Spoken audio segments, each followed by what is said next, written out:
Hello and welcome to episode 14 of Retro Recall the PS1 Chronicles, a show where we play and rank every PlayStation game ever created. My name is Jimmy, and as always, I'm here with Mike. Hello. So we had a week off. We're playing this crazy RPG. How are you feeling? Honestly, putting so much time, so many hours into this game, I am exhausted. And even right before recording, I had to go back and look at all my footage because I forgot because it's just been so much time. So I had to remember, wait, when did this event happen? And I had to go back and watch it just to see. I did the exact same thing, and I read a bunch of wiki pages about the characters just to get back in the mood. Because I haven't played it in a few days, but I played so much of it, I can't forget. Yeah, it just we talked about this with Invasion from Beyond, where 5 minutes felt like hours.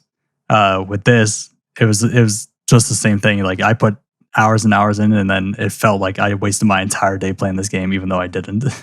Exactly.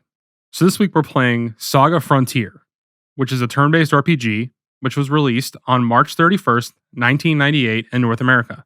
It was developed by Square and published by Sony in North America. So let's go ahead and jump right into this game.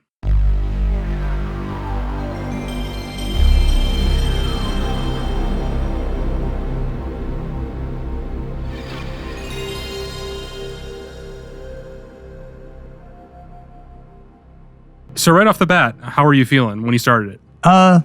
Getting into an RPG, I had expectations for it, and pretty much they were met. It's whenever you get into an RPG, there's never really too much that changes, except for the story. That is usually the key factor for an RPG. Immediately upon starting it, or we should start by saying there's 7 different characters. We decided to split.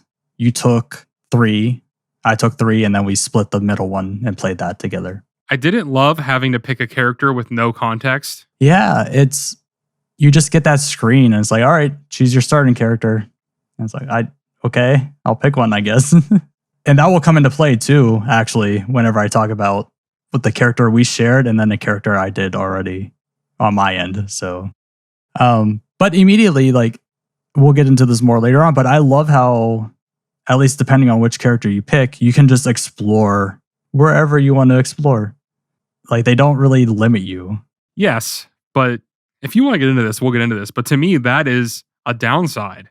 Oh, you think so? Okay, so I'll kind of start with one of the characters that I played because it's extremely short. So the character is Loot. Yeah, in my opinion, is one of the worst characters you pick up in every single playthrough. Oh, he sucks. That's for sure. Every time I got him, I would just try and give him a powerful sword because that's all I could do. But before we even get into anything, his is extremely short. There's not really a lot to do. It's pretty much like you start, he's a kid, and he's being kicked out of his mom's house, trying to, figure out what to do with his life, right? And some guy lets you travel on his ship, and you go to another area, and then the game tells you nothing. You are free to go anywhere in the game. So, okay. Now, what if, I'm trying to figure out how to phrase this. What area does it take you to immediately? Do you remember the name? I want to say it was Kurong or whatever. Kurong, yeah. I think so. It was either that or Shrike. Shrike is the area that I was in the most by far in this game. I'm trying to remember. What one was Shrike? Was that the temple area?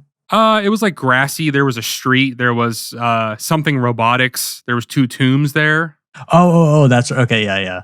I was there so many times. Yeah, Kurong is the main hub, the main city in the game. It's so weird because I was barely ever there. Yeah, one of my characters mainly spent the time there, but so you're in Kurong. So is it just talking to other characters will develop your story of where you're supposed to go? I am double checking where I went really quick because I don't know if I really went to Kurong first. Okay, I was wrong. You go to Manhattan first. Oh, okay. Also, why is Manhattan in the game? I don't know, but that's a whole other thing. And not even the Manhattan of New York City. It's this whole futuristic city that you go to. But anyway, I had to look up a walkthrough, obviously, and that's what I ended up doing for all these characters. So we'll get to that more as we move along. But really, you just have to talk to the right people, and then you can finish it. So it's You talk to a few people, then you can just go do the final battle and go to the final area immediately. That's his whole story. That's it. So did you beat that one? Fuck no, I didn't beat it. Oh, It was so hard. so wow, that's impressive that they made a story that short. So I went there pretty immediately because I'm like, okay, I have a full party of characters. I'm ready to go. Got my ass kicked so hard. I grinded for a few hours as him just to try and make something happen. And I still wasn't even close after I was grinding. So then I moved on. But the biggest problem with it initially, like I was saying, is, you don't know where to go. They give you nothing. And I mean, literally no indication, period. Like some of the other characters I played as, yeah, you could really explore a lot of places, but at the end of the day, you had a general idea of where to go. With this one, nothing. So I kind of brought this up to you in text when we started this game, and I promise for now, this will be the last time that I reference Star Ocean. I know I bring it up a lot, but there's way too many parallels between the two that I have to bring it up. That was the key reason I love Star Ocean, because they throw you into the game and you just go and you kind of develop the story as you just explore and figure it out. So whenever I started, it was the same thing of, okay, you're in this world, go, have fun. And I really enjoy that for the most part, of as long as you just talk to people, you can get a good sense of where you're supposed to be. But it's never like, oh, go here to go here and then immediately defeat this guy. It's always like, oh, I heard there's something in this city, or oh, there might be something in this. So it's being vague, but enough to get you in the right direction. No, and like if this game, so there's so many areas, right? Like there's so many different places you can go that if I really was to go through them all and talk to every person just to find that one person in that one, it was like in an inn or something, just the one person I had to talk to, it would have taken me at least an hour to go to every single one. You know what I mean? And another thing is you can do side quests that are meant for other characters. So who's to say that if I didn't look this up, I wouldn't have just did a side quest that was meant for one of the characters you were playing, you know what I mean? And just like wasted my time. Like, I don't remember if it was his loot or another character, but I went to one area and I did this like magic laser maze. Did you do this? Oh, you went to a light. Yeah. And I was just exploring one time and I did it. And I'm like, oh, this must be where I'm supposed to go. And I looked it up and it's like, absolutely not. No. Yeah, that was actually one of my character's missions, to go there and do that. But yeah, I mean, we're kind of going real deep into this, but I just felt like that's pretty much all I have to say about that character. And it kind of goes directly with what you brought up. So I just wanted to get that out of the way now as the kind of starting point. I never beat Loot, obviously, but I put about 2.5 to 3 hours into it. Yeah. Immediately, I found that their walking speed is way too slow, in my opinion. But the running is too fast. And the running is too fast. Where was the middle ground on this? I was like, you're either going hyper speed or you're going like a turtle, and that's about it. It's very frustrating, especially like, so another big problem with this game is you don't really know where you can and can't go as far as like space on the screen. So when you're trying to like get into that one specific thing that triggers like you to jump there or like rocks to fall down or something, like you might just run past it because you're running too fast. Yeah. That, and for most of the worlds, I found that I loved the graphics, but there were other worlds where the graphics absolutely sucked. And it was that problem of there was a path right in front of me that I didn't know was a path because of how poor the graphics were. The same thing happened to me when I was in those tombs in Shrike. Yeah. Yeah, that's a big one too. It was especially whenever you're in Manhattan, as you brought up, is a perfect example of this, of it's a zoom out of the city, happens in Strike a lot too. And then you're this animated character running on the map. And I mean, the overall map looks good, but it doesn't look good combined with your character running on it. No. And like the way that you're trying to figure out which points are places you can go, you're just like sprinting around. Yeah, just waiting for text to pop up. And you're like, okay, I can go here. And that's about it. Even just getting back to the very beginning, why does this game ask you what your sign and your blood type is? I honestly completely forgot about that point. I was so confused by that. Like, and they give you an option of like, I don't know, or I'm not going to tell you in there. And just a part of me was like, what is this? Like, I'm not giving you information. Like, is there something linked back to me somehow playing this game? I answered both of them the right way, and nothing from it. I don't understand. I mean, I'm sure we could have Googled that, but I didn't. Yeah, I didn't even think to Google that. It was a very odd start to the game. I've never seen it before. I would expect it out as something that if it had weird twists in the game, not an RPG though. It's just a weird thing to have in the beginning. I mean, if anything, it would be cool if like a character took those things and, either had the exact same as you or that was incorporated in just some way at all. But I have no idea where that comes into play whatsoever. Then again, we may have not gotten far enough into the game to understand how that's relevant. That's true. So I will say I played about 12 and a half hours. I put 4 hours into my first character, which was Red. And then to my other 3 characters, I put between 2 and 3 hours. Okay. And I did about 17, 18 hours. They all pretty much were around 4.5 hours, maybe. It just depends on how long I went into it. So yeah, I guess you went over loot. I could probably go into my first character. So the first one I did was Blue. And also we didn't bring up the point that at the beginning of the selection of every character is where you get the base storyline of everyone. There's no storyline for the overall game. It's just as you select each character, they tell you what's going on with them. So for Blue, he's a magician and he's graduating magic school.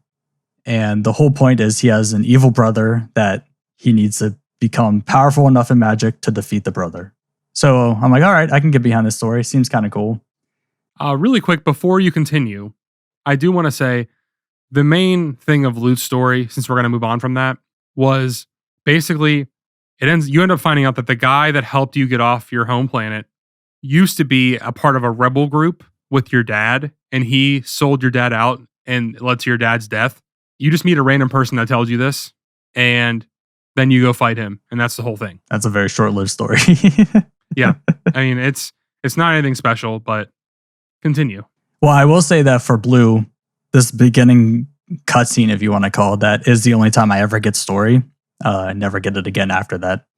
So his whole thing with the magic is you get different types of magic. It can be either rune, arcane, light, dark, time, space. I think there's more that I'm forgetting. And this is the very first problem I had with the game, because when you go to one of the people to talk about magic, first one I went to was rune magic. And they say, in order to learn rune magic, you must forget all other magics. Do you want to learn about rune? I said, no. Went to arcane. Oh, in order to do this, you must forget all other magic. Okay, well, I want arcane over rune magic. I'm going to do that. Went through the entire game not realizing that I was supposed to learn both rune and arcane to do the main story of this game. So it's like, why are you telling me that I need to forget one when I need to actually get both to technically finish the game? So as the same character, you're supposed to learn both? Yeah, so you want to say, oh, I want to learn about rune magic, and they give you stones. And these stones, you need to go throughout the entire world to get these runes. With the arcane magic, they give you cards, and you got to go through the entire world to get the cards.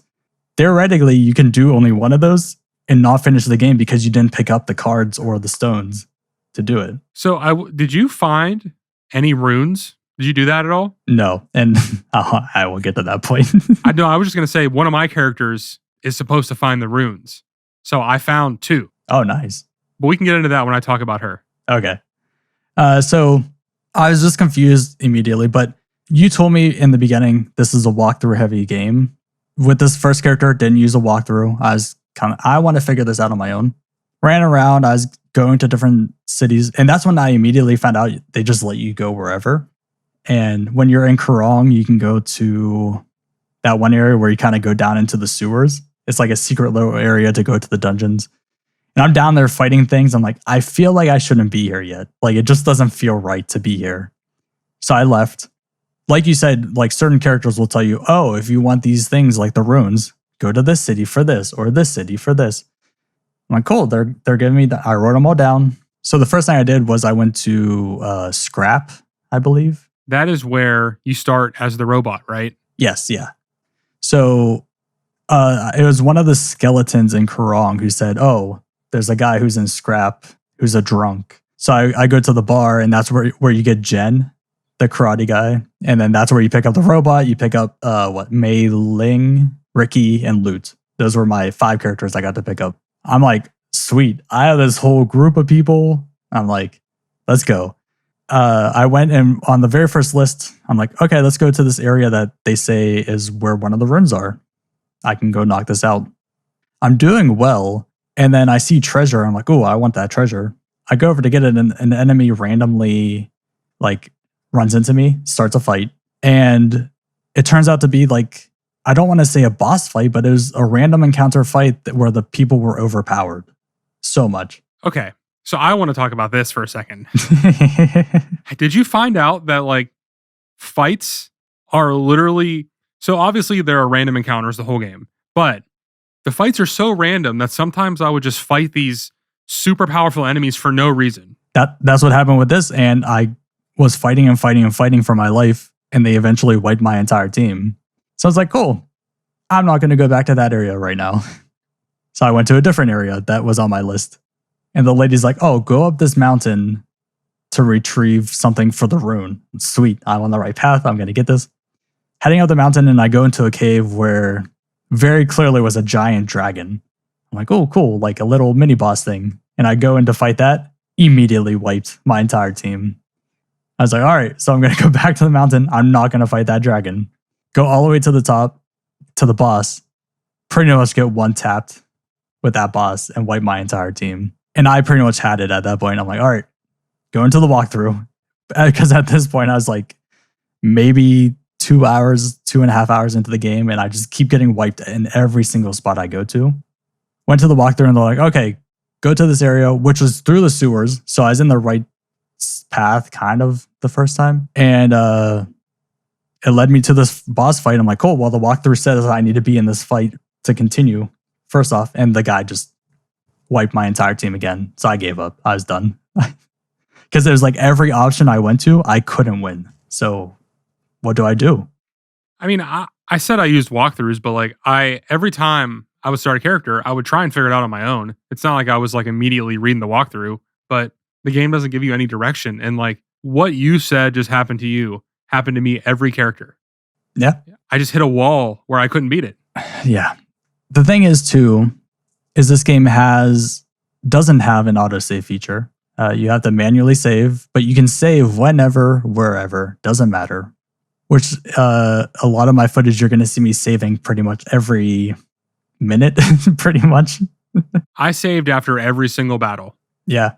After every battle, or if you're in an area where you're like, I feel like something bad's in the next room, I'd stand at the door, save, and then go through just to make sure, because this game does not hold back on just throwing really strong enemies at you. Well, to go back to the saving too, like there's not a way to load it either from the menu. Not unless you die and go back to the beginning. Yeah. So like if you make a mistake or like you just want to load your game, you can't. Yeah, you just have to reset the console and load it from there, pretty much. So when playing as Red, you get this companion that can take stuff from other monsters and transform into other ones. I'm sure you had one like this, right? That's Ricky, right? Another character like that. I know who that is, but it wasn't, yeah. But anyway, I had a really good combo and I didn't want to lose it. But sometimes I'd just be slamming the button through these battles that I would forget and then lose it. So I'd be like, okay, can I load my game? But I can't. So I just have to sit there and reset it and wait for it to load all again. Yeah, so I guess if we're talking about Red, you can go into your Red story. Well, before we continue with the characters, maybe you want to get into this combat a little bit and kind of just go through that, because obviously that's a common thread through the whole thing. Yeah, it's a standard RPG format with turn-based of you select a move for every single person, and then it kind of goes through an auto fight sequence. You brought up combos, so sometimes you can do, depending on what type of attack each character does, if you have one doing a magic attack, one doing a physical attack, sometimes there'll be like a level 2 or level 3 combo, and it deals massive damage when you do that. Yeah, what I really liked is you don't level up in a traditional sense. So like your character will level up based on what you choose to do in the battles. So like if you're using melee or if you're using swords or magic, you will level up that as you use it, which I thought was really cool for this time. Like, there's not a lot of games like that. Yeah, it took me a while to figure out what was going on when that happened. Like, your character will get a light bulb above their head, and that's them learning a new move. So yeah, it's kind of interesting how you can have someone like Jen, who primarily uses swords, but you can max out his fighting skills, because if you only do punches and kicks, then you're fine. Yeah, and the other aspect of this is you have these points that you use, and those can only be gotten back by resting at an inn or using an item. So certain attacks will take these points. Yeah. Stronger moves are like 6 or 7 points that it takes. I'm assuming you did the same thing, but what I would do is just use the ones that didn't take anything, and then when it was a hard battle, I would just use all the best ones. Oh yeah. By the boss fights, I was just pouring everything into that to use the strongest moves. And same with magic. You have magic points as well that are different from your fighting points. There's certain characters, I can't think off the top of my head. I think Ricky's one of them, that all their main basic attacks use points. So if you want to use a 0 point, you just have to punch, because that's the most they can do without using any of their points. And usually the punch doesn't do anything. Unless you're Jen. Jen seems to be the only one that actually deals a lot of damage. You may have done the same thing of, if you're in a specific area, you kind of just are mashing the circle button to go through all your characters and just having them auto lock on an enemy, because you know that the attacks you picked are the strongest and they probably don't cost any points. So you're just like, I don't care who this goes to, just go out, kill the people you need to kill. Oh, 100%. And I did almost every time, like every story, I would go to Shrike and do I want to say it's Say's Tomb. And you go in there and you beat skeleton bosses to get these powerful items. That's Say's Tomb is the one in the bottom left corner, right? Okay, so it's the top right one then, Moo's Tomb. Yeah, Moo's. Yeah. But I would go get the really good sword there every time and give it to one of my characters, because it's like one of the best early game items you can get. And very easy to get to. I mean, yeah, that's really all there is to the battles. It's not really anything crazy. I mean, each character has, well, not every character, but most characters have a unique twist. Like whether they're, this one's a magic one or this one's this. But at the end of the day, you can make any character do anything. Pretty much, yeah. Specifically, Mei Ling, she uses guns, but you can give her a sword if you wanted to. So it never matters at all. I do love in the battle system how it doesn't matter how much HP you lose, as long as you don't go to 0. You'll still get all the experience, and then at the end of the battle, all your HP is back immediately. If this game didn't do that, it would have been an absolute nightmare. Yep. 100%. And you don't get your fighting points or anything back. It's specifically just the HP that comes back to full health when you're done with that battle. Yeah, and characters also have life points, which those also can only be regenerated at an inn or whatever way you do that. And whenever a character dies in battle, they lose one. And sometimes enemies will continue to target dead characters and just get rid of those points. And once they go to 0, you cannot use that character again until you go rest. Yep. There's 2 different conditions to pretty much lose the game. One is if your entire team gets wiped in the fight, so everyone goes down to 0 HP. The other is if your main character who you're playing the story as goes down to 0 life points during a fight. And then it's like, oh, this character died. You're done.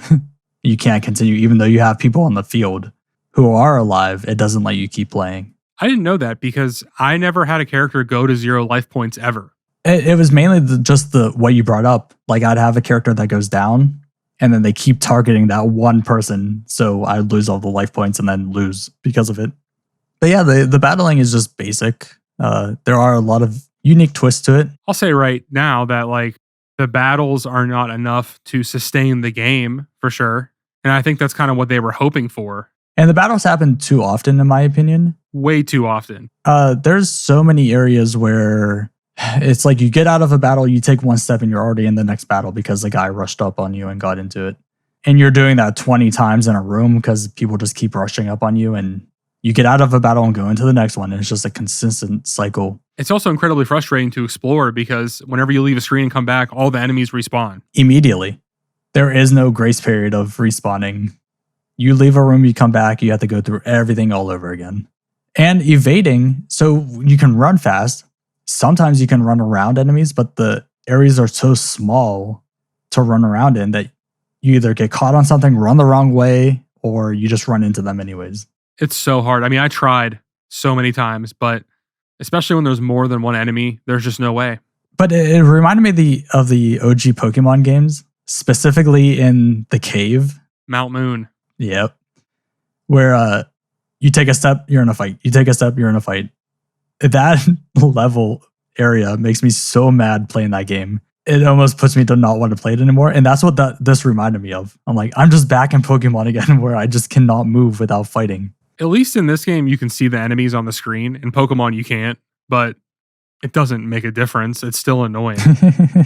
All right, so I'll get into Red now then. He's the first character that I played just because, he was the first one in order of the 4 I had to play. So I'm like, I'll just start with him. And basically, him and his dad get attacked by a gang, and his dad dies.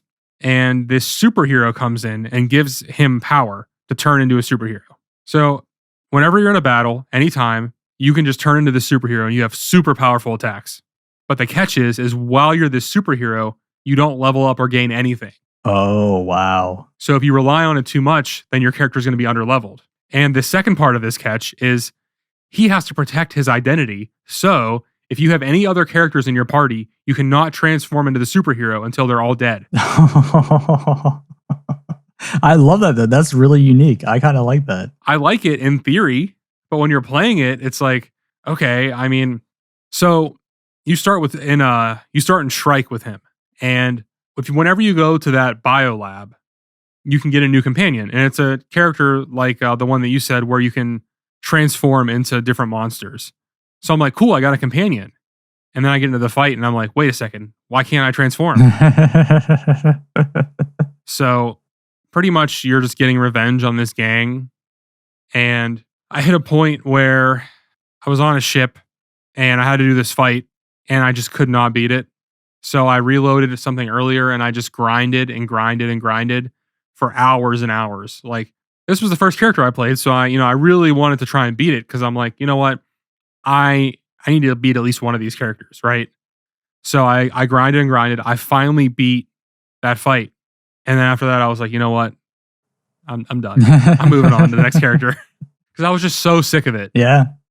So the biolab, I think I had to go there once for blue. And I kind of walked in and all the enemies were really strong. And I kind of was like, maybe I'll come back to this one later. And I never went back ever again. Yeah, I mean, I pretty much just grinded there a lot of the time. It's a risk because, you might just get an enemy that's way too strong and wipes you out. So that's, pretty much when I learned I need to save every battle. Yeah. Which I did learn after reading through some of the stuff that if you grind in an area for too long, the game will recognize it and make the enemy stronger on purpose. I have that written down in my notes, and that is true. I didn't encounter it because I never was in one spot for too long. So all I would do is just like, as soon as you walk into the biolab, there's like 3 enemies in that main room. I would just fight them all, leave, come back, fight them all, leave, come back. And once I started to get into a rhythm, I would fight an enemy that was so strong that it would just destroy me. But then, like, I would reload and that enemy wouldn't be there again. And it would just be fine. It's all about that RNG. Yeah, I mean, that's pretty much the gist of him. I mean, it was definitely an introduction to the game in the way that it kind of taught me the same things that would go through all the characters. This is a game about grinding. That's it. And the one thing about this game, too, is it makes you feel confident when you're in the normal fights. Like sometimes when you're in a battle and you're in an area and it's like, oh, there's this new enemy you've never seen before. And sure, it's a little difficult, but you eventually get through it. And like, oh, my team is stacked. I am strong. We're good. You get into other fights, you're one-tapping every single person, even that new character you saw before. You see them again, you're one-tapping them now. You're like, I'm ready. You get into a boss fight and it's like, you screwed up now. Like, why did you even think you could do this? Dude, it's the same thing with the thing I brought up with loot. Like when you go to the area with the final boss, all the enemies in the whole area besides one are super easy. Then there's a mini boss that just destroys me. Yeah. I just don't understand it. It's just not good design. It sums up the entire game perfectly of what it is. You feel way too confident, and then it humbles you immediately when you get into a boss fight. I don't know. I don't mind grinding. Like, I love Pokemon. So, and that's literally what Pokemon is. But this game just doesn't have that secret sauce that like makes the grinding worth it. Yeah. And there's also, well, I'm kind of already seeing an example that goes against this, but you never, like in Pokemon, you see a grass type and you're like, oh, I know what to use against the grass type to make it easier on my life. In this, there is none of that. It's just, here's the enemy, fight it. That's about it. Though I did find some enemies, like at least in my playthrough, there's jellies or like slimes, and a sword, or no, punching it and stuff does nothing. And I found out that you got to use a sword to cut it, and that's more damage. Yeah, I found other examples like that too, but like it was never something so significant like a special attack in Pokemon or anything like that, like a water against fire type deal. It was always just, this kind of attack doesn't do damage, but this one does. And it's just the normal amount of damage. It's not like a, critical hit or something. And the battles just get so boring after a while, especially when you're grinding. There's just nothing going on. And you adopt a strategy for each, character, and you can just do that strategy over and over and over again. It doesn't make you try, it doesn't make you think. There was so many times where I pulled up a YouTube video and I was watching that and just running around on the screen. And I was focused on the YouTube video, and when I got into a fight, I just mash circle, go through all my attacks, wipe out everyone. And most of the time, I wasn't even looking at what I was doing because I just knew there's a bunch of enemies there. I'm just going to get through fights. And I was just so bored with the fighting that I was doing other stuff while playing the game. I did the same thing. When it was time to grind, I just put on a podcast. But yeah, I mean, as far as Red goes, that's pretty much it. It's just, I gave him that sword from Moo's tomb and tried to level up his base character as much as possible. But then I had to end up grinding this one little section over and over again in the area that I was in because I was stuck there. So I just kept grinding this one part over and over until I eventually was able to beat the boss. But by the time I beat the boss, I was just so burnt that I moved on to the next character. Yeah. So that makes sense. I completely forgot about in the blue playthrough. Did you find the area in Karong with the back alley with the 3 birds? No. Okay. So there's a back alley with 3 birds. You go down these steps. You can go into this bottom door. Legitimately, it was the first time I was creeped out in this game because like you go into this room and there's like someone sitting in a chair and just a clock ticking. And there's no music or anything, just this clock ticking. I'm like, what did I just walk in on? And so you go up and talk to the guy, and it falls over, and a skull pops out and like laughs at you and disappears. And then all of a sudden, there's like a blood-curdling scream coming from the other room. And I was like, is this secretly a horror game? And I didn't realize it. Inside of this room is a mad scientist guy, which apparently with Blue, you can get him to join your team. And he knows like dark magic. I tried over and over again, and I couldn't get him to join my team. Like the game kept turning me around and walking me out the room, and I was never able to get him. And I watched the walkthrough, and someone just walked into that room, and he's like, oh, hey, you know runes. Do you want to join my team? And I'm like, why didn't this work for me? I wish that there was more stuff like that. That's cool. And yeah, I think that's the only time that's actually happened in all my playthrough. I just kind of like you're naming these areas and like stuff you found. I kind of just stopped exploring at a point and just mainlined it to where I had to go, because so often you're exploring, you're not finding anything. Like early on, like I went to Manhattan, right? And you can go through this mall and talk to all these people. You can go through these areas and there's just nothing. Like you don't get any information. You don't get anything. They're just like, I heard this store sells good candy or something. It's like, all right. And every character says some shit like that. Just a waste of your time. I do like how every area is just something very different. So Manhattan is your city. You have your mall that you can go to. You have what? Baccarat? I don't know how to say it, but yeah. That's a casino. So it's like each city has its own theme, which I like. There's a variety in every single. It's not like you're going to the same exact thing over and over again. No, it does a good job to make each character feel unique for sure. Yeah. So my next character was Ricky, which by the way, between Blue and Ricky, I thought they were girls the entire time. Yeah, is Ricky a boy? Yeah, I thought it was a girl. Ricky's like a cat creature thing. I didn't know that. And his whole thing is that his planet is dying. So you start in a this brand new world, which I thought was amazing. Like, it's not an area you can even go to. So because his planet is dying, you need to collect 8 rings. So immediately I'm like, oh, this is just like Blue's thing. In his, I'm collecting cards and stones. And this one, I need to collect rings. I'm like, why is this whole game just collecting stuff? Is that every guy's story that? So they start you in scrap and you can't leave scrap. Like, you go to the ship to go somewhere else and they say, oh, it's going to be 10,000 credits. I know what you're talking about. Yeah. And you're like, but I only have 100. How am I supposed to get enough to leave this? So I'm going through. I'm like, okay, I can't leave this area. And I died in the first 18 minutes because of that boss in the factory, which we'll be getting to with the robot. This is the only time where you have to interact with the background. Really? Yeah. You know, whenever you walk into the factory, there's people up on the things to... Oh, where you have to pick them up with the cranes or whatever. Yeah. So you have to push buttons on the wall, but in my entire Blue playthrough, I've never interacted with the background at all. So when I go into the factory, I see buttons, but I'm like, oh, that's just a design to the factory. I didn't know I could actually push them. So I had to use a walkthrough for that because I just wasn't sure what I was supposed to do. Anyways, I beat him. When you beat that boss, you get the second ring. Then you go to fly somewhere and you get eaten by a giant fish thing. Okay, I have a lot to say about that. The fish? Yeah. You did the same thing? Okay, so we can kind of talk about our characters at the same time then. So Amelia, you get trapped by this fish. And that's where I stopped playing because I couldn't beat it.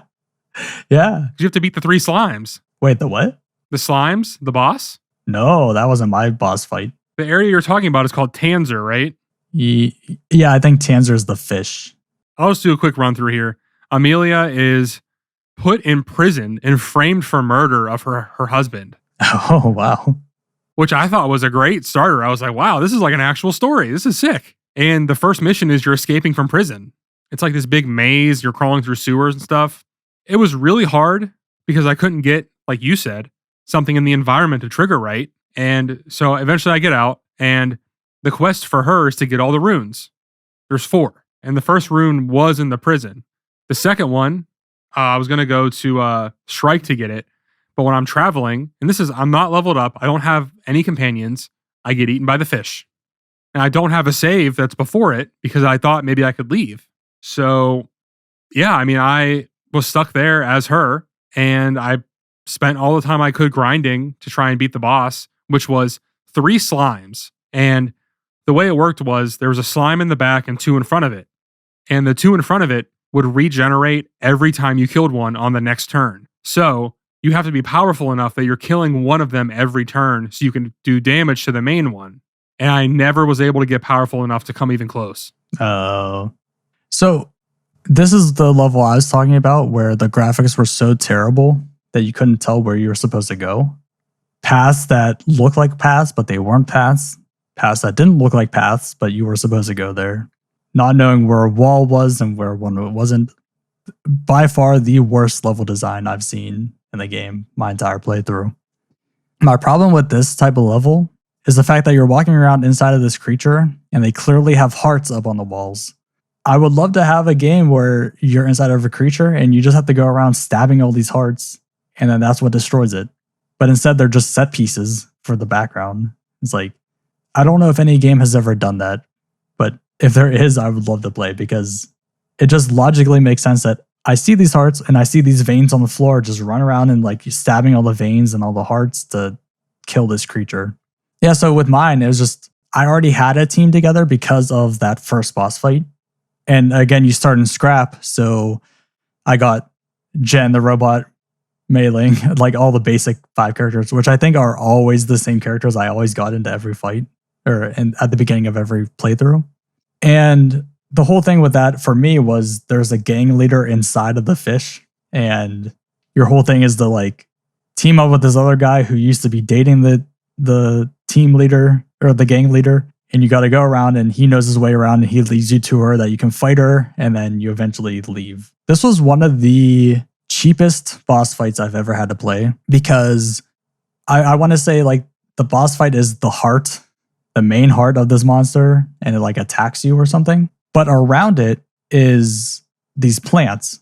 And so every round the plants attack you and can hurt you, but you can't attack the plants. the only target you can attack is the main heart. I lost, reloaded, went back, did it again, lost. I was 3 attempts down losing this. And I went to the walkthrough, and all the walkthrough said was, good luck. Just keep playing, keep trying it. I'm like, thanks. Yeah, great. So 4th attempt, I'm like, if I don't get it on this attempt, I'm done. There's no point in playing. And I eventually beat it. So I was so grateful for that. So that was my 3rd ring of getting that. Rings 4 and 5, I don't remember the order that this happened, but one is you're at that Nakama robotics or whatever in Strike. And then a mouse steals the ring and runs away. And you got to go through the tombs and find the mouse. You also do that as the robot. Oh, wait. Yeah. Sorry, I'm getting that confused. You're at Baccarat in the casino and the mouse steals the ring. Okay. And you got to chase the mouse and find the ring. That one's easy. The other one, you're in the tomb and you summon the main skeleton guy. If you had to see him at all, I don't remember. I don't think so. Oh, okay. But you summon him and he's like, oh, I'm going to fight you, blah, blah, blah. But then he sees you have a ring. So he's like, oh, never mind. Here, you can have my ring and I'm going to join your party. He's so overpowered. And I'm like, this is great. I'm having so much fun with this playthrough. Then I get to the 6th ring and I got to go to this mansion. This one is very interesting. And I just want to say out right now, Ricky's storyline was the most entertaining, was the most fun. I had so much fun with it. And I honestly thought this was going to be the story that I beat. I had so much confidence in this. I know where this is going. You'd be surprised, actually. So the 6th ring, you're in this mansion and I think there's like 6 or 8 doors maybe. And you have to go into each door, but each one is locked. So you have to find one door, it's unlocked.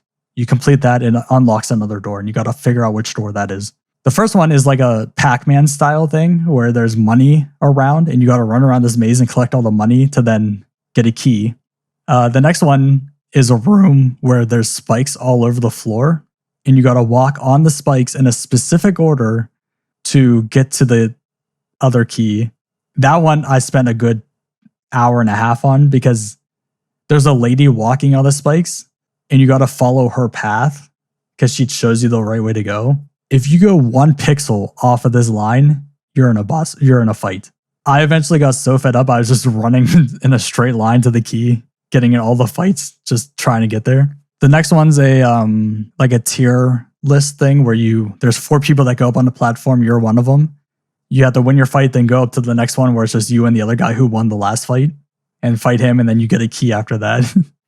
Like I said, it's so random, so unique. Next key, you got to go. There's a bunch of tombstones. You just got to find the right tombstone with the key. That one's easy. This one, it was so cool. You walk into the room and it's a game show going on. So when you walk in, it's like, oh, we got our new contestant. Come on up. And you go up on stage and you're playing a game where he gives you 2 items. He's like, here's this sword. Here's this sword. Which one's more expensive? And you got to pick which one is the more expensive one. Was the Price is Right or what? Pretty much, yeah. If you lose, like if you get one wrong, you get sucked into a fight where your entire team is a bunch of giant hamsters and you have to like use the hamster's abilities. You don't have your own abilities anymore and you have to fight all these people. And after you get 8 answers right, you get the key. And that's it. I mean, that was so interesting. What you're saying for this mansion sounds like nonsense. It is. It is 100% nonsense. So I had 5 done right there. Needed 3 more. And then this is where the problem came in. The remaining 3 doors were locked. And if I go to the other 5 doors I just did, it said I already completed it. So I think the game broke on me and a door was supposed to unlock, but it never did. I looked through the walkthrough. No one mentions anything about something secret you're supposed to do. So I think the game just broke and I couldn't continue anymore. And it sucked because I had the most fun with this story. And if it didn't break, I probably would have put 6-7 hours into this story because it was just so entertaining to me. So it just sucked that it broke on me. I actually had no problems in that way with the game. That sucks. And is the one story I felt the most confident in. Like making it that far without ever using a walkthrough except for the very beginning. Yeah, I mean, back to Amelia then, I guess. I mean, so yeah, her story is really just, you're finding the runes. And so I guess getting eaten by the fish is a random event. and it can happen at any time. And I just got unlucky that it happened early because I looked it up and I'm like, what am I supposed to do? And they're like, this could happen at any time. So make sure you get these party members or whatever. And I'm like, okay, cool. Well, I'm here now. So I pretty much just grinded in there as long as I could. And eventually I just got burnt out on it because it's, just grinding like the rest of these. So yeah, I mean, that's really, I have nothing else to say. I thought her story setup was really good and I was getting excited. So after you get out of prison, you meet up with this group and they're also chasing after the guy that killed your husband and framed you for murder. So like, it's an interesting setup and there's like stuff going on. It's showing promise, and it all got ruined when I just got stuck in this fish. Which is funny that yours is a random event because mine was, regardless of where I traveled, it happened for the very first time. Yeah, I mean, I looked at a walkthrough and that's what it said. It said like, starting after you do this thing, it could happen whenever. Yeah, I mean, I really don't have much else to say about her story. It's another one where I felt like it was going to be fun and then it wasn't. Yeah, just the way you started that, I think out of all these characters so far, that sounds like the funnest storyline to just jump into. Yeah, I mean, it sounds like a real, like, actual story. It's not just like some kid going on an adventure. You know what I mean? Yeah. But yeah, that's going to bring us to the robot, which we both did, T260. I actually genuinely enjoyed this character. The story was also very interesting. At least in my set of characters, I think his was the coolest storyline out of mine. I agree with you. So he's a robot that just crash lands into this planet and he's in a junkyard. And then a kid finds you and they put you back together and get you running again. Yeah, I mean, the mission of that one is basically just figuring out what happened to you, putting yourself back together, getting back into a state where you can complete your mission. And, your character doesn't know what the mission was because you're so, like, destroyed. And I love the whole beginning where you go into that battle fight arena thing. Yeah, I thought it was fun. Yeah. It's interesting, too, how when you get those things, you get, like, a broken gun from the fight. You now take it back to that guy to then have him fix it so it's a better weapon. I thought that was really cool. So I played that story up until right after you get the ability to change the type of mech that you are. Oh, okay. So what made you stop? I couldn't figure out where to go after that. So you go to Shrike, you talk to the robotics guys, and you go find the mouse for them, which is in the tomb. You come back, and now you can transform into different kinds of mechs. So I did a little research. I picked one that I liked, pretty much the one with the most attack and defense. But anyway, then he's like, I know a person in Manhattan that you can go talk to. He's a really good robotics expert. You should go talk to him. So I went there, and I couldn't find it. I swear I talked to every single person in that whole fucking city. Interesting. So the person was actually in the mall, up in the restaurant area? I swear I talked to every person. Yeah, you know that lady who's like up in the top right corner of the restaurant? Yeah. So if you talk to her or him, it's like, oh, you're looking for the scientist guy. Yeah, I know him. I can show you. And then they take you to the warehouse where he lives. I'm almost certain that it wouldn't let me talk to that person. Oh, weird. I'm bringing up my footage now, but you can continue talking about his story after this. So the whole thing is he does some analyzing of you and like is like, oh yeah, I can see all this, but there's not really too much more. He just understands that I think he knows some secrets about what's going on. What you pretty much have to do, because at this point I was lost. I think he tells me that I have to go to I can't remember the area. It's the one that it has like a temple in the middle of a jungle. I don't know that one. So you're there, you go into this spaceship that's abandoned. You run around there, and I had to use a walkthrough for this part because I just was lost.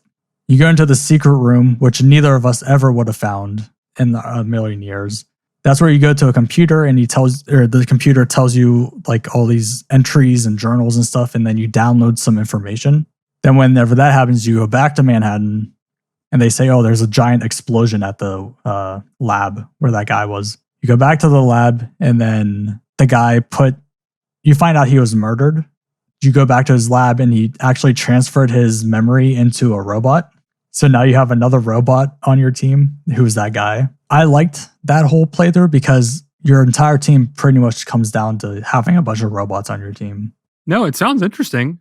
I like it. I kind of finished shortly after that because you go to this other area. It's like a giant factory. You're running around. I go into this one room, and this other robot thing comes up to me and initiates a fight. And it's a random mini boss thing. And just it kept wiping my team and I couldn't win. So I gave up. I went back and looked at my footage, and you will see it is labeled T263, by the way. And I am repeatedly just bumping into this character that you're talking about, trying to talk to them, and it won't let me. Weird. So I wonder if there's something else I did before that to trigger it. Either that, or it's maybe just a bug, like you were saying with your other character. You know, you'll see. I'm trying my best to talk to that person because I'm like, this person looks unique because they're in the same area as that other character Fuse, who's also in all the other stories. See, I never dealt with that guy ever. Oh, he was on my team for 2 of them. I forget which ones, but he was, yeah. Now I wonder if I could have picked him up on my team and I just never did. He like asks you a question and then you answer it and then he joins your team. I forget what it is, but I didn't really like how like the only way to recharge all your stuff was to fight another robot enemy. Yeah, but it was nice how you can gather their data. Sometimes you pick up a new ability because of it. And sometimes it just completely recharges you. So you never have to go back to an inn. I thought that was a really nice little touch to it. Well, it would also just kind of lead me to only use non-gun attacks unless I was fighting a robot because I didn't want to waste it. Yeah. I don't know. I have that same problem with all RPGs where like I don't use the good stuff. I just like hoard it up and use all my cheap stuff. That way I save it for a time that almost never comes. But yeah, that's just me with gaming in general all the time. Yeah. There's really not much to talk about because it's literally the same thing we've dealt with every single character. Yeah, I mean, the common thread throughout this whole game just seems to be, you know, walk around and talk to people, figure out where to go, have a good time until you hit a part that seems like you'll never be able to beat it in a million years, grind for a very long time, figure out how to get better gear, then repeat. I did have one more character. I think you do too. What character do you have left? I did Red, Loot, Amelia, and T260. Oh, yeah, because you combined with mine for Amelia. Yeah. So I have Asalis. Oh, yeah, I forgot about that. Yeah, go ahead. Honestly, not much to talk about. This was the most boring story I've ever had to deal with. It starts off kind of interesting where there's a lady named Gina, and she's telling the story about Asalis, which is pretty cool. But Asalis wakes up in a castle. Again, a completely different area that you never see again in the entire game. But she's a half mystic, which humans have red blood, mystics have blue blood. She has purple blood, so she's half of each. Mystics are like vampires that I gather. The way they dress and all that. More vampire than anything. I never encountered this at all in any of mine. So. Honestly, I had to use the walkthrough the entire time on this playthrough because the beginning area, I was lost. I went to every room. I did everything. Didn't know what I was supposed to do. There's a hidden door at the bottom, which I thought was a window. Apparently, I could walk in there. And there's so much. So much that is just so stupid with this playthrough. You get 2 guys. One guy's like the king's second hand. And then, so he's always with you and he's helps you train. If you go to your bedroom, he's like, oh, okay, you're going to rest. I'm going to leave you. Come back and find me if you want to train some more. What you're supposed to do, get him into your party, go to a casket, and then that unveils one of the king's old wives or something, and she joins your party. Then you need to go back to your room, get both of them to leave your party, then go back to the casket and get the lady to join your party again, because you can't do specific things with the guy in your party or else he's going to tell you no. So now that you have this lady, you have to run around and do all this other stuff. I'm like, I never in a million years would have done any of this. I would have been stuck in this area.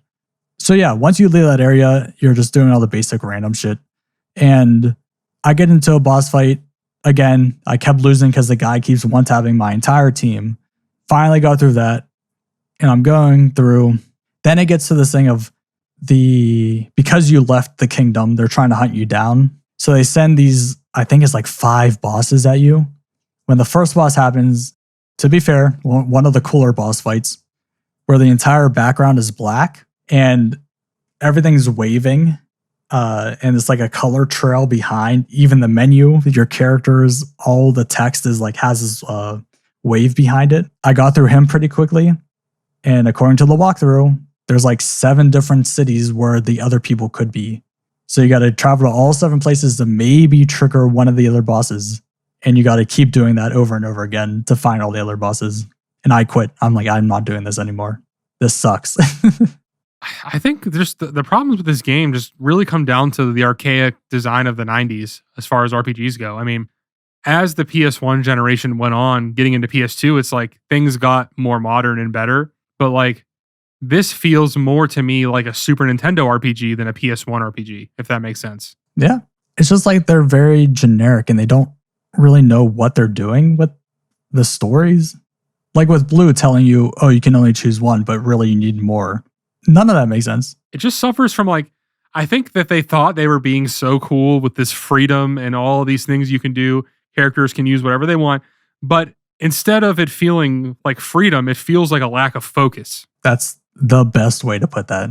Like right there. Yeah, I mean, we pretty much went through every single note I have here. You had all the same complaints as me. I think we are pretty clearly on the same page here. So if you want to, hop into some reviews now, I'm ready. Yeah, I'm good. There's nothing more to talk about. All right, so the reviews kind of stuck around like 6 to 8, somewhere in there. I guess we should also, real quick, this game got remastered a couple years ago. I think it was last year. Oh, interesting. And it adds another character, Fuse. You can actually play through his story, who was cut from the original game. Oh. And apparently there are a lot of fixes as far as like quality of life things. I didn't do too much research into it, but one main thing I saw just from looking at it was they have arrows everywhere on the screen, little arrows pointing to places or things you can interact with. That is amazing. That would have fixed so much with this too. I know. And I'm sure there's more fixes too, because I mean, they wanted to try and make it playable for a modern audience. But yeah, I mean, I have no desire to go back to it to play that, but well, it's cool that if anybody's ever going to play this game, you should play that one. Yeah. And also there is a second game in this series. So eventually we're going to get to that. Yeah. This is also a long running series. There's still new ones coming out to this day. They're not called the same thing, but it's like the Saga thing. Oh, okay. So GameSpot gave it a 6.9. And here's what they said. Unfortunately, the huge world needed to contain all these stories is the big culprit here, giving rise to gameplay that's too nonlinear and plots that are sometimes unfocused. I got sidetracked a few times when I battled through a dungeon that turned out to be only useful to another character's story. So, we kind of just went over this, but even at the time, people felt it was unfocused. It's not like it was, looking back on it. Yeah. And there's also one area was Size Tomb, I believe. I believe when I went there with Amelia or Asalis, I tried to go down into the tombs. Maybe I could get an item or something, and it didn't let me. So there were times it did prevent me from doing things I wasn't supposed to. But overall, yeah, you can go anywhere that the other characters could, and you never knew if it was the right path or not. Yeah, I mean, I never had anything like that. I just feel like it's so nonlinear that I would have never figured out almost anything that you're supposed to do in this. Well, and it also goes back to what you're saying about going to light and doing that puzzle. It could have been as simple as that person tells you, oh, sorry, this magic isn't for you, and doesn't allow you to go through with those puzzles to do that. Or even if they had something as simple as a trigger that's like, oh, we're not allowing you to do this right now. Like, oh, this is not open today or whatever. You know what I mean? Something so simple, but instead you wasted your time for nothing. All right, well, Game Informer gave it a 7.25, and they said, sometimes the story and gameplay take off and do their own thing, leaving you in a bewildered state. This really isn't bad, but the game truly never clarifies why this stuff happens. In all 7 mini-quests, which combine to form the entire game, the storyline is presented as more of an outline than descriptive formula. Final Fantasy VII and Chrono Trigger have clarity, Saga has confusion. Couldn't say it any better. I think the whole outline comparison is probably the best way to put it. Yeah. Yeah, it's in every single game story that I did, they present the story in the beginning and then they never touch on it again. So it's just like, hey, here was our idea, and that's about it. Now, here's a really cool setup. Now, anyway, just go ahead and grind for 2 hours. Yep. All right, well, that brings us to our scores. And I don't have one written down. I didn't write it down ahead of time because I wanted to kind of see how this discussion went.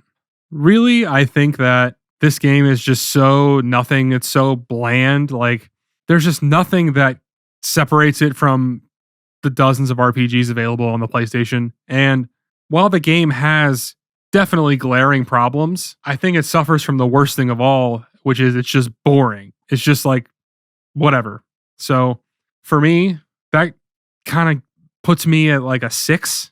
That put you at a 6. It's not a bad game. Like the stuff works. The combat is fine. It's not bad. It's not good. It's fine. The story, it's fine. I don't have a strong enough opinion one way or the other to sway me to either giving it a better score or a really low score. So I just kind of just feel that, I don't know. I just feel so like just apathetic to this. It's just whatever. I don't know. No, I get that entirely. I think that's worse when you say that about a game or about any kind of media, that it's so nothing to me that I have no opinion. I mean, I played 12 and a half hours of this game and I just feel no attachment to it. I felt like I was forcing myself to play it most of the time. And it's not that it was bad. It's just that it expected you to sink all this time into it doing boring shit. So if it's such a middle of the road thing, do you think it deserves a 6 though? To me, I think middle of the road is just a 5, which is exactly half of. You might be right. Why don't you do your little thing here and then I'll revisit. That's the exact reason I gave Invasion from Beyond a 5, was because it's just so middle of the road. I didn't have an opinion one way or the other. So after the very first playthrough of Blue, I wrote down 4.5 in my notes because I'm like, here's the first one. Here's my immediate response to this. But let's see if the other stories will change my mind to make it go up or down even more. And like you said, it's just boring. The whole thing is supposed to be focused around fighting, and the fighting is never fun up until you get to a boss fight where it gets so challenging that you can't even beat it. And because of how much time the combat takes up, to have it be boring like that and just be a waste of your time, it just is nothing. And I was on the same boat as you, as I can see the potential in all this, but none of it hits ever. So with all that, I thought I was going with also 5, but 4.5. And I feel like 4.5 is more accurate to how I feel about it, because there's just nothing to it. If all I'm going to be doing is going to a boss fight every 3 seconds and doing the same thing over and over again, it's just not a fun game in my opinion. And the story could have been so much more. That's true. This game does have a lot of potential. And I'm looking at the game ranking right now. I'm trying to look at what I gave other games and kind of where I would slot this if it was up to me. And I think that you're right. I think I'm going to stick to a 5 because I think Soul of the Samurai is better than this game. I think Tomb Raider is better than this game. I gave that a 5. But I think a 4.5 is just a little too low for this for me. But I'll stick with a 5. That's understandable. I mean, those games that you just mentioned, they had the story behind them. Even though they didn't have fun gameplay or it was boring most of the time, it at least provided something more to you. They had a vision that they committed to fully, whereas this just doesn't. Yeah, exactly. And so for a second week in a row, we're now we have a tie. Oh, we're at 4.75, huh? Yeah. So we have Alone in the Dark and Invasion from Beyond, both at 4.75. And we feel like this game fits into that crowd as well. So I'll go ahead and say my pitch, and then you can say if you disagree. All right. I already have an idea of where I'm going with this, but I want to hear what you have to say. I would put this above Invasion from Beyond and below Alone in the Dark. That's exactly what I was going to say. Gameplay is at least better than Invasion from Beyond, even though it's almost as monotonous as Invasion from Beyond, weirdly. I think a lot of the stuff in this game is better than Alone in the Dark, but Alone in the Dark just to me is more of a complete game and more of a complete vision as opposed to this. I was immediately impressed with how much this game has to offer. All the different cities, everything is different. This entire world ecosystem of just different stuff. And you can tell they put a lot of effort into all of this, but none of it hits at all. The potential is so great for this to be such a good game, and it just fails. And yeah, I agree. I think it's not as boring as Invasion from Beyond, but it doesn't provide all the story like Alone in the Dark does. So that's where I was going to. You know, what's that saying? It's like as wide as an ocean, but as deep as a puddle. That's kind of how I feel of this game. Yeah. I like that. All right. Well, thank you so much for watching or listening. If you enjoyed this, please remember to like and subscribe, as well as give us a rating on podcast services. We'll see you next week.